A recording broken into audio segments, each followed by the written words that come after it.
Hello नमस्कार दोस्तों। इस वीडियो में हम थोड़ा सा भूमंडलीकृत विश्व का बनना, ये जो टॉपिक है इस पे थोड़ा सा डिस्कशन करेंगे। हमारे साथ अभिषेक तिवारी जी, इनसे हम हल्की फुल्की से प्रश्न करेंगे। एक हल्की फुल्की सी वार्तालाप है, कुछ चीज़ें समझने का प्रयास करेंगे। कैसे भूमंडलीकृत विश्व बना, कैसे ग्लोबलाइजेशन बढ़ा, इसके पीछे क्या कारण हैं। तो सबसे पहले अभिषेक जी बताइए हमें कि ये भूमंडलीकरण जो हुआ तो किन किन कारणों की वजह से हुआ, इनके पीछे क्या कारण आप बता सकते हैं। तो भूमंडलीकृत पहली बात तो विश्व के भूमंडलीकृत बनने के बहुत कारण थे। इसमें व्यापार था, काम की तलाश में आना जाना था। उसके बाद पूंजीवाद के लिए काम करना था। यात्रा और पुजारी उत्पीड़न, मतलब वहाँ के लोगों को उत्पीड़न होते थे जो यहाँ पे आते थे। मतलब जैसे अगर इसका भी इतिहास लें तो लगभग मध्यकाल के समय में जब पारसियों का उत्पीड़न किया गया ईरान में, तो वो भाग करके भारत में चले आए, जिसको आज भी ईरानी कहा जाता है। जैसे कि स्मृति ईरानी एग्जाम्पल लें, और भी लोग हैं इसमें जो पारसी समुदाय से बिलोंग करते हैं। इसके अलावा अगर दादा उत्पीड़न, भाई नौरोजी भी हाँ, पारसी ही थे। पारसी ही थे। उत्पीड़न का और इतिहास लें तो जैसे तिब्बत से दलाई लामा, तिरहामे दलाई लामा भाग करके चले आए थे भारत में। तो इससे क्या हुआ कि भूमंडलीकृत विश्व का जो है बनना शुरू हुआ। तो उत्पीड़न भी एक कारण होता है ग्लोबलाइजेशन बढ़ने का। तो उत्पीड़न हो गया। पुजारी लोग जो है एक स्थान से दूसरे स्थान पर ट्रैवल करते थे ताकि अपने ज्ञान को जो है बांट सके, दुनिया को ज्ञान दे सकें। इसके अलावा व्यापार जो है ये एक बहुत बड़ा रीज़न था जिसके कारण से ग्लोबलाइजेशन बढ़ा। तो अभिषेक जी हमें बताइए कि जब ग्लोबलाइजेशन के दौर में ये लोग आपस में इंटरेक्ट करते थे, यानी एक जगह से दूसरी जगह पे जाते थे, तो ये अपने साथ में क्या चीज़ लेकर के जाते थे, मतलब क्या चीज़ देते थे दूसरी जगह को, और दूसरी जगह से क्या चीज़ लेते थे, यानी किन चीज़ों को वो देते थे और क्या चीज़ लेते थे, कैसे ज्ञान का आदान प्रदान होता था किन चीज़ों का।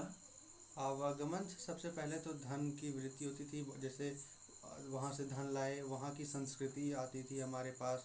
और इसका सबसे अच्छा एग्जांपल है मेसोपोटामिया से देख सकते हैं, सिंधु घाटी सभ्यता से। हुनर आता था, विचार आता था, आविष्कार आता। जैसे जब ईरानी मतलब अरबवासी हमारे यहाँ आए थे, तो वो लोग हमसे सीखे थे कि कागज़ बनाना हम उनसे सीखे हैं। उसके बाद टिकिया समोसा भी हम उनसे सीखे हैं बनाना। और कपड़ा सूत काटना उनसे सीखे हैं। चरखे का आविष्कार हमें वो लोग दे के गए हैं 1712 के आसपास, जब मोहम्मद गजनवी का आक्रमण हुआ था भारत पर। उस दौरान मोहम्मद गजनवी के साथ ही ये सब अरबवासी आए थे। तो हम लोग उनसे बहुत कुछ सीखे भी थे, और हम लोगों से वो लोग भी बहुत कुछ सीखे थे। जैसे कि विज्ञान सीखे थे, चिकित्सा सीखे थे। उसके बाद अरबी संख्या को परिवर्तन करना सीखे थे।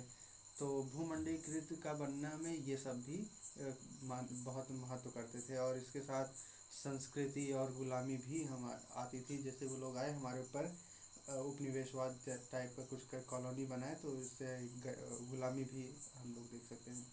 मतलब कि उसके कुछ पॉजिटिव इफ़ेक्ट थे तो कुछ नेगेटिव इफ़ेक्ट भी थे।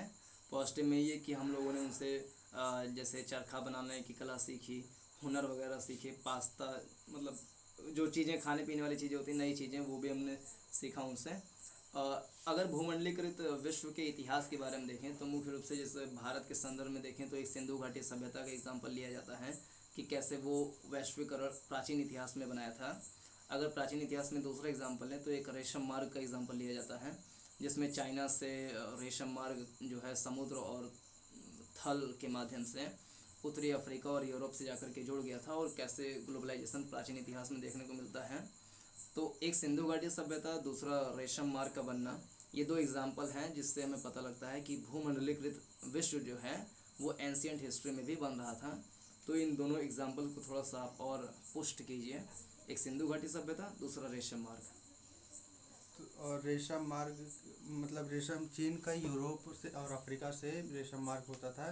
सबसे पहले चीन भारत में आके ऊपर जो तक्षशिला विश्वविद्यालय जब वहाँ पे नहीं था, अब वहाँ बन गया है। पहले बन गया था। तो चीन का यूरोप व अफ्रीका से थल जल से रेशम मार्ग का व्यापार होता था।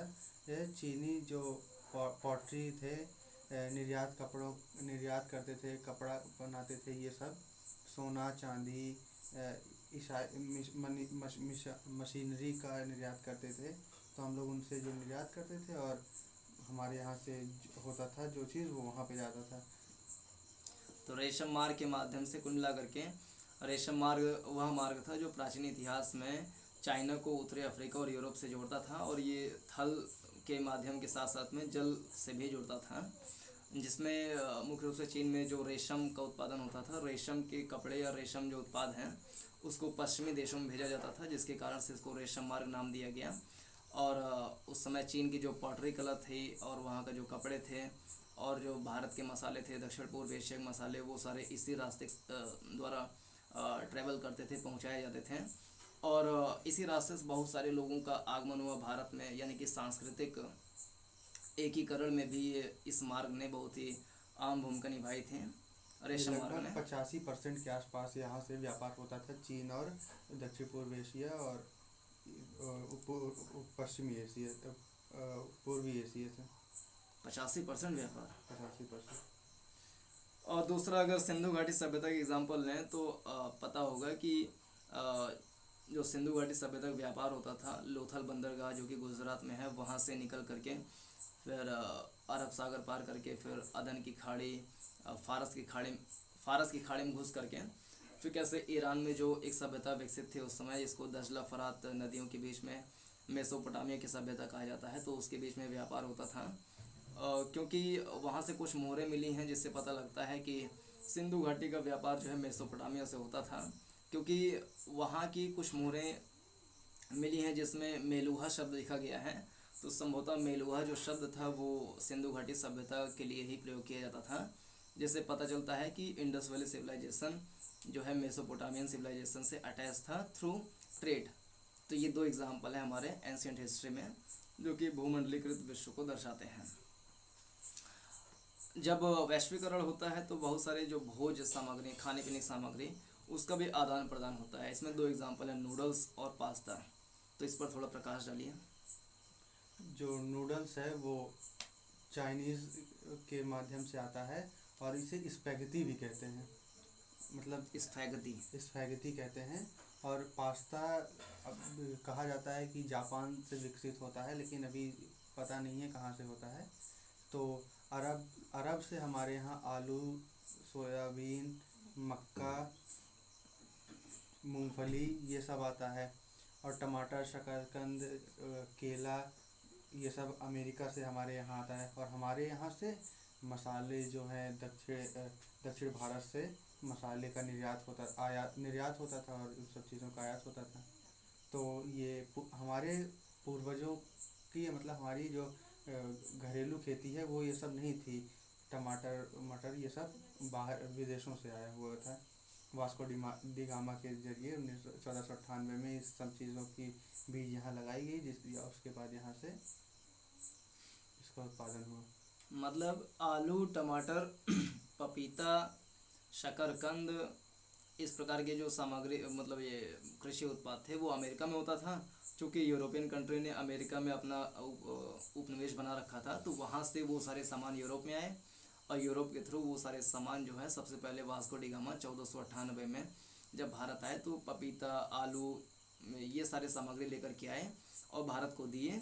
और यहाँ से जैसे मसाले हो गए या रेशम के मलमल के सामान हो गए, वो सारे वहाँ पर लेकर गए।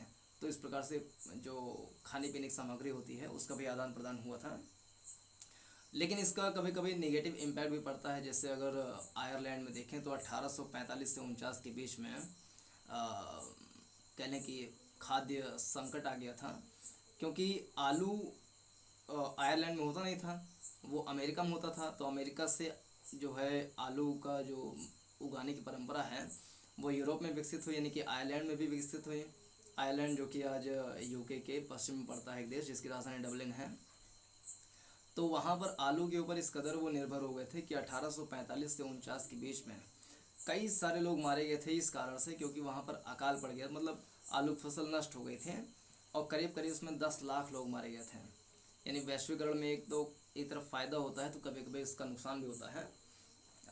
तो हमें ये बताइए कि ये जो नेगेटिव इम्पैक्ट है इसमें एक ये भी बताया गया कि स्पेनिश जो है जब अमेरिका पे कब्जा कर रहे थे स्पेन के रहने वाले लोग, अमेरिका को उपनिवेश बना रहे थे, तो उस समय उन्होंने जैविक हथियार का प्रयोग किया।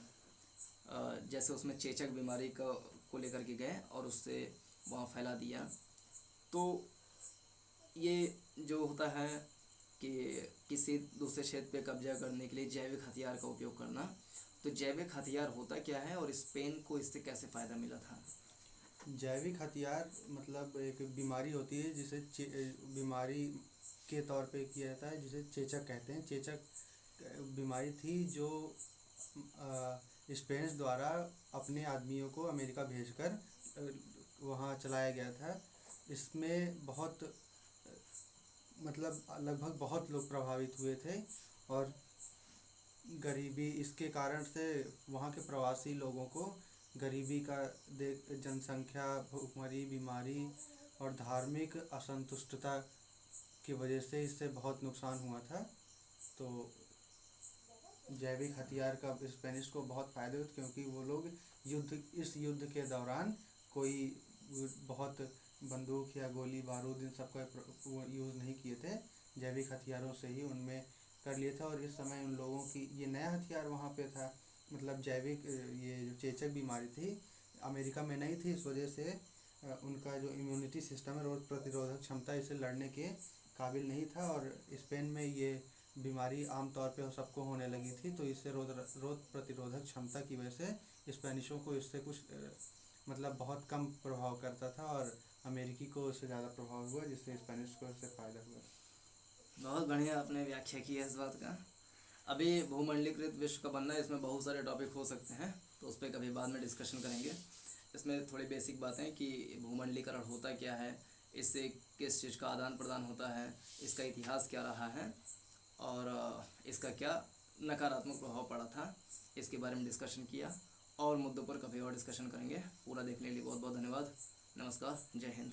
जय हिंद।